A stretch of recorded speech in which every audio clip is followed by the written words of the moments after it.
up, guys? So today what we're doing is we're taking a look at the Receive audio app, and I'm just going to share with you how I like to use it, and hopefully it'll give you some ideas and help you use it more efficiently. So we open it up in the Receive section. It's called Audio App.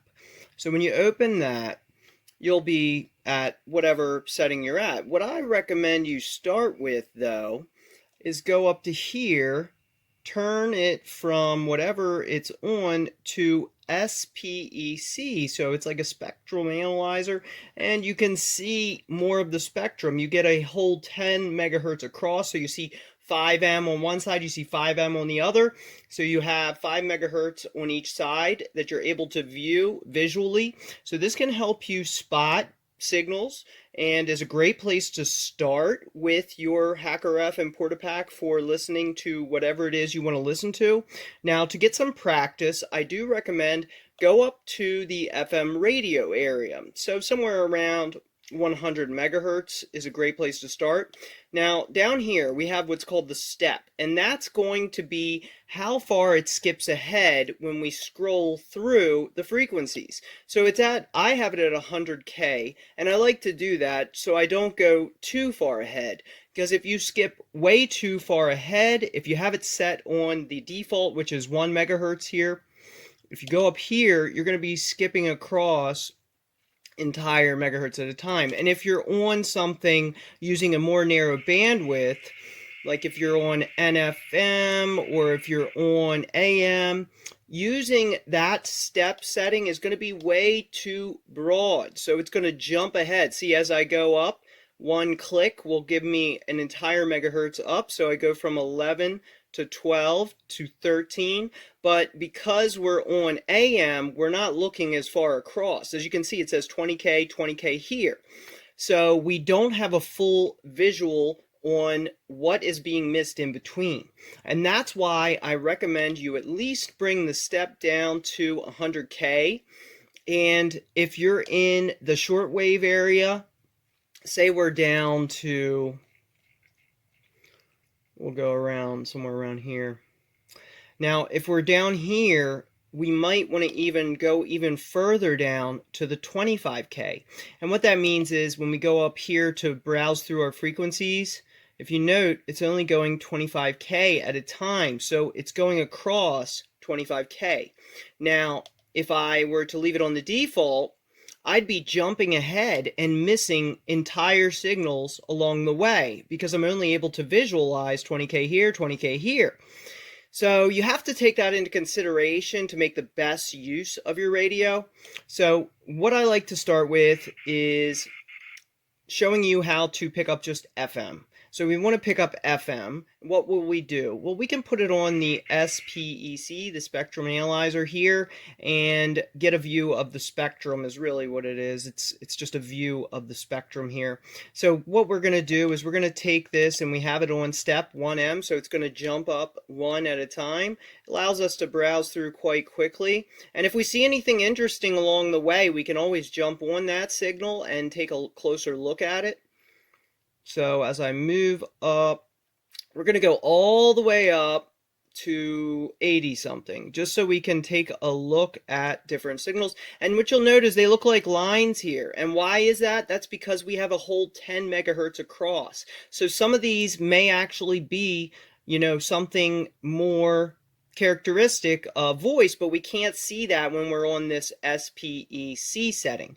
What we might want to do in this case is narrow or close up a little further with the wide FM. And now with this, I can see it a little better. Now, do I want to jump ahead an entire 1 megahertz at a time? No, I don't. So I'm going to go down to 100K, and that's going to allow me to better find some of these stations. I'm also going to move up the amplification here, but be careful. You don't want to go too high.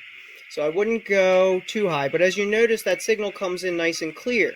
So you can also play around with this a bit. Don't go too high because you don't want to overload your receiver.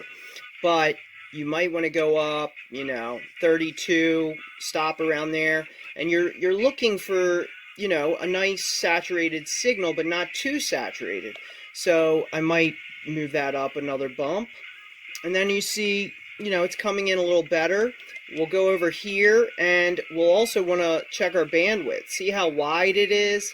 See this, you know, the green here is going to show how much it's picking up. So if you aren't actually capturing the entire thing, if I change the bandwidth too narrow, I may miss some of that signal, meaning that some things may not come through completely, meaning that you might not have as good of clarity. So you want to find the right bandwidth for the signal that you're trying to listen to. You also, of course, are going to need to mind your volume button, and make sure you have this speaker icon up here activated, because otherwise you're not going to have any sound. Now with the SPEC setting for the modulation here, this setting right here, you're not going to be able to see quite as much, but it's a great place to start to practice, and it's going to give you a better view of the different signals in the area. But if you're all the way down on shortwave, you may want to change your step down to 25K so you can browse there, and you'll also want to change the frequency, of course. But first we'll go up to 1M again. Why? Because we want to scroll down quite quickly. Now if we only did 25K, it would take us a much longer time to get all the way down to the area of signals that we're interested in. So if I want to jump down, that's a lot quicker this way. Okay, and we can take a look out for familiar looking signals. You can also just move your marker down here, get on top of them, and you can take a little bit of a closer look. Now, since we're in the shortwave area, the bandwidth is going to be much more narrow. So we're going to move this down to AM. And then what we can do is move our step down to 25K. That's going to give us a much better ability to not miss anything. So we're scrolling through using this, and it's going to allow us to see those signals when they do come up. And you may need to turn up some of the amplification if you get a weak signal. So you're going to want to make sure that you create a signal, or at least you're able to receive a signal strong enough that you're going to be able to understand what they're saying. So that is a tip for that. But like I said, what you're going to really want to start out with is with FM radio, just to get the hang of all the settings on the audio receive app. So when we jump all the way up, we're going to take our step back up to 1 megahertz so we can jump up much quicker. Now we get all the way up towards where we can actually pick up the wide FM, which is around here. Then we can go down here again. We can go to 100K. See that we have the ability to see everything within that 100K step. Means that we're not going to miss anything when we're scrolling through the frequencies. So we're just going to practice first. It's where I recommend everyone starts practicing. Now that is not someone talking. You can tell, and as you get used to using software-defined radio, you're going to find, as you can see, it's almost like a voice wave pattern here. So when we go down here, we want to get on top of it, and this is going to be the same for AM if you're looking at shortwave. What you can do is you want to get right in the center of that signal. Now, once you do that and you get it lined up perfectly, then you're going to want to go up here to your bandwidth. So you go over to that, then you go down here where it says BW, standing for bandwidth. Then you might want to narrow it up a little bit, all depending on the signal that you're receiving. You want it to pick it up, but you don't want it to go too wide, because if you pick up too much, you're going to get a lot more static, because it's going to pick up everything within that bandwidth. So you don't want to receive too wide when the signal is very narrow, and the same with, you don't want to receive too narrow if the band is much wider. So you really want to fit everything in, use this bandwidth to get it into place. And then we can, once you feel comfortable doing this, you can also begin to look for shortwave. And what's nice is the ionosphere allows it to bounce and travel much further at nighttime. So you'll be able to pick up things much further away. So I will show you some shortwave browsing. Now remember, what I recommend, I might not do this in the entire video, but what I recommend for picking up shortwave is to set your, first get it to AM, go down here, go to 25K, and then what you're going to do, and that's after you get up to the placement that we're trying to go to. Okay, here we go. Now we're moving our step back down because we don't want to skip anything. So now that we've moved our step to 25K, we're going to be browsing much, you know, we're going to be able to see all of that stuff. So as we scroll through, you can move it kind of quick, but of course you don't want to over pick up anything. You might want to turn down some of the amplification if you're seeing a ton of, you know, thick red. You don't want to burn out your radio. So we can go through here and we can just keep looking. Obviously there's a lot of interference down here, and the HackRF is not, as I mentioned, it's not the ideal receiver for listening to shortwave, but it does work, and we can make it work by using this, you know, optimally. And you can play around a lot more, but I just wanted to share with you my personal way of browsing through, taking a look at the signals. So when I'm down here around, you know, 3 to 30 megahertz, I'll put it on possibly 25K, set it to AM, and that way I don't miss anything on the screen. I'm able to see those signals. So we'll start off going to turn up a little bit of our VGA and our LNA, our low noise amplifier. So let's go ahead and get that a little higher. We're going to get it up to about 32. We've got our modulation set to AM radio. So as you can see, AM radio is what we have it set to. And let's go ahead and begin our search. Now take a look at this. The step is at 100K. By default, it's 1 megahertz. If you continue scrolling, each turn, each notch is going to go an entire 1 megahertz across. And because we only have 20K on each side, we're going to miss something.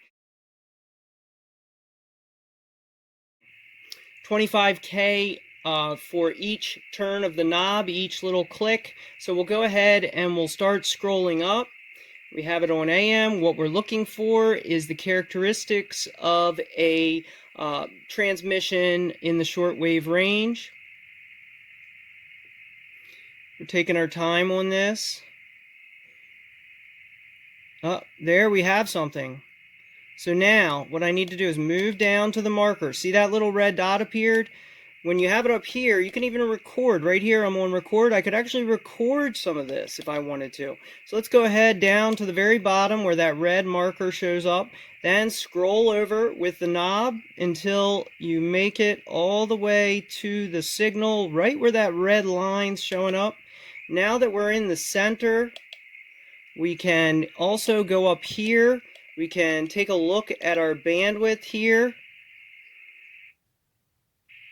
And we can see what sounds best for the particular signal that we're picking up. Now, as mentioned, you're going to want to make sure you're picking up all of it.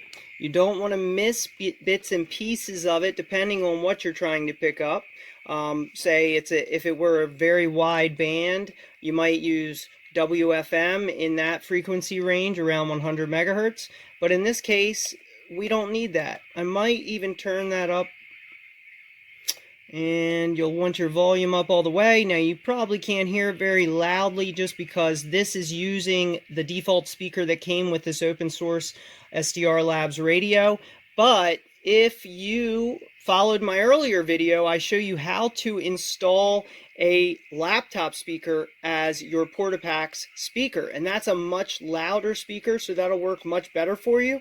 So there we go. We've already picked one up. Now at this point, we could actually go to this and click on that frequency. We can even save this frequency, and then we could even change the description if we wanted.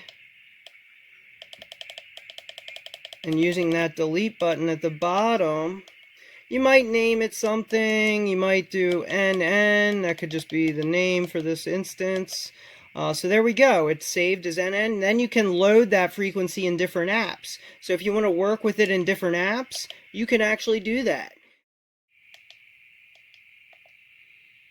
So we're going to continue moving up here. Oh, look at that. We found another. So when we go down, we will scroll over again. So as you note, I'm turning that knob right to the left, and see all of that green? You know, that is somebody talking on this frequency. And so we get that marker right on top, and we have a little adjustment to make. We go to the right a little further, but we can hear it. And a lot of times you'll pick up things in other languages, and you know, this is shortwave, and these are people all around the world. Especially at nighttime, you're going to get to pick up things a lot further away. And after you go through that, you know, always check out your bandwidth as well, because depending on where you're listening to and what you're listening to, you may want to mess around with that to enhance it. So there we go. This looks like a religious channel here.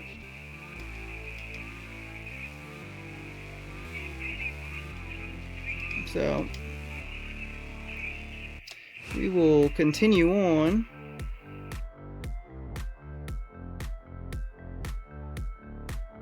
With spec, you can take a look at a much wider 10 megahertz across, so you'll be able to see some of those signals. And to be able to get a closer look, you're going to want to change this from the spec over to something like AM. It's going to bring you much closer. As you note, the measurement is now 20K on each side.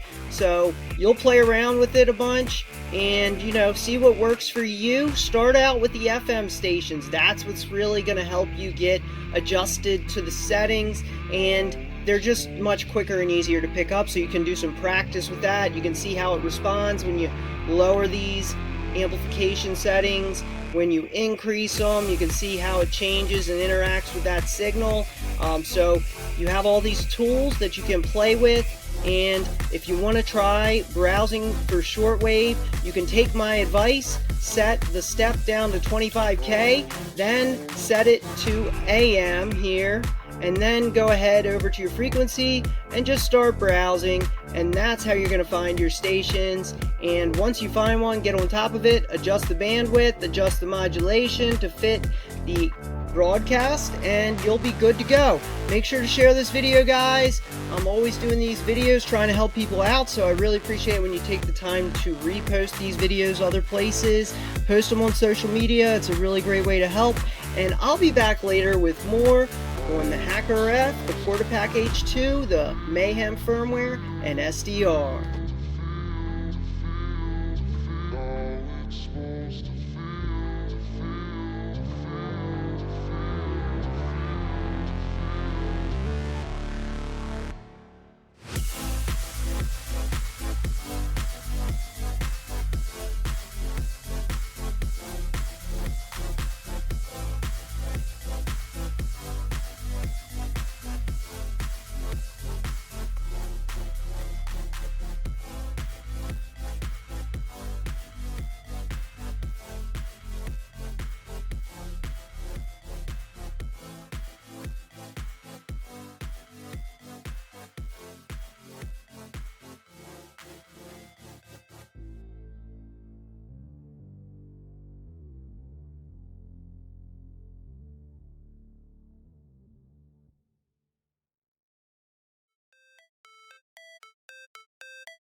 How it's supposed to feel.